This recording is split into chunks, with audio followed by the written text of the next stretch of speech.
Guhaye ikaze kuri Nathaniel Afia Bora kandi nkwifurije kugubwa neza aho uhereye hose, amahoro y'Imana abane nawe.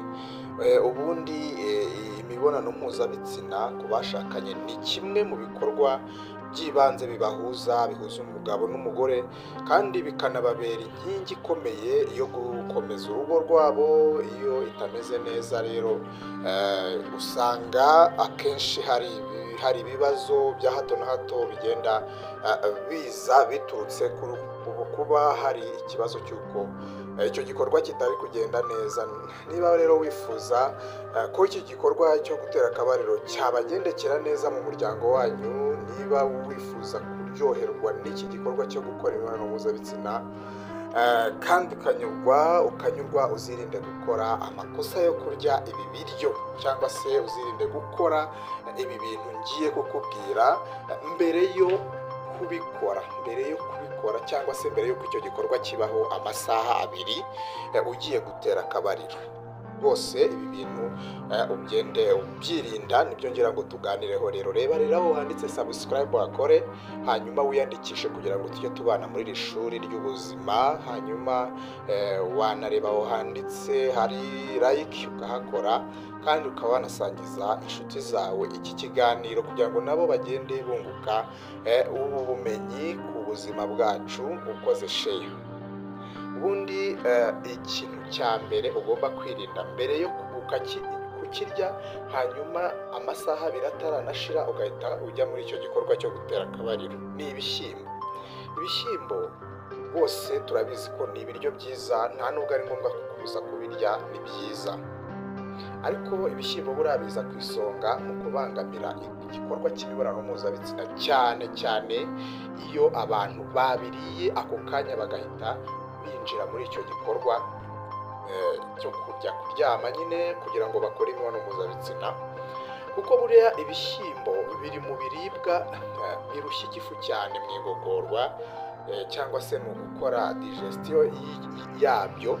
Igifu rero kiragorwa cyane, niyo mpamvu rero umuntu akoresha imbaraga amaze kurya ibishyimbo.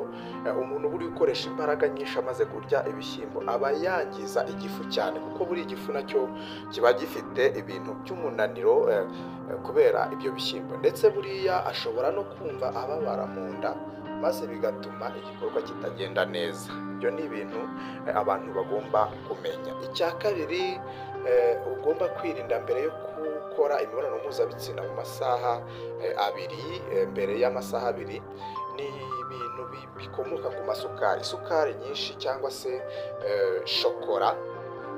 Nayo rero burya iza mu bintu bibangamira cyane igikorwa cy'imibonano mpuzabitsina. Buriya ngo zimwe ziriya shokora ziba zijimye cyane, ziba zifite isukari nyinshi, cyangwa se abantu banywa za mukaru zirimo isukari nyinshi, burya ngo 70% by'iyo sukari birimo kakao, ituma rero umubiri usa n'ucitse intege. Umuntu akumva akeneye kuruhuka, nta ntege afite, ku buryo iyo ahise akora imibonano mpuzabitsina arananirwa cyane kandi vuba. Ubwo rero bikaba byatuma icyo gikorwa kitagenda neza. Ikindi ni ibintu ni fromage ndetse n'ibintu bikomoka muri make bisa nk'amata, fromage, ibintu nk'ibyo irinde nabyo kubikoresha mbere y'uko utera akabariro. Fromage ni mbi cyane buriya kuyirya mbere yo gukora imibonano mpuzabitsina, kuko iyo igeze mu mubiri igabanya ubushake bwo kuyikora, imibonano mpuzabitsina, ndetse uko umuntu amara umwanya niko aba agenda yumva azinukwa icyo gikorwa, akumva ntacyo bimubwiye. Ikindi twavuga ni soda ya tonic, ya fanta ya tonic. Iyi soda nayo si nziza kuyinywa mbere y'iki gikorwa, kuko iragenda ikangiza, cyangwa se inganda nyinshi ziyikora ziyishyiramo icyo bita kinine, kandi ituma umuntu adakora imibonano mpuzabitsina neza cyangwa ngo yumve imushimishije.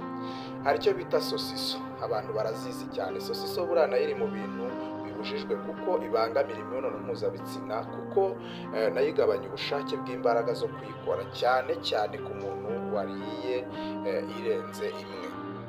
Ikindi ari nacyo kintu abantu bagomba kwitondera, abantu benshi bazi ko kurya neza ari ukurya ifiriti nayo rero ni mbi kuyirya mbere yo gukora imibonano mpuzabitsina nk'amasaha 2, kuko iyo umuntu amaze kuyirya ako kanya umubiri we uba nta kibazo ufite ndetse aba afite imbaraga, ariko mu isaha imwe gusa umubiri uhita ucika intege akabura imbaraga na nkeya mu mubiri.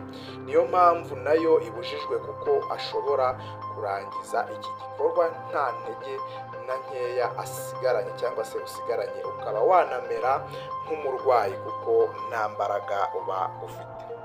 Ibi rero ni ibintu bibujijwe kurya mbere yo gukora imibonano mpuzabitsina, kubera ko ingaruka twavuze haruguru.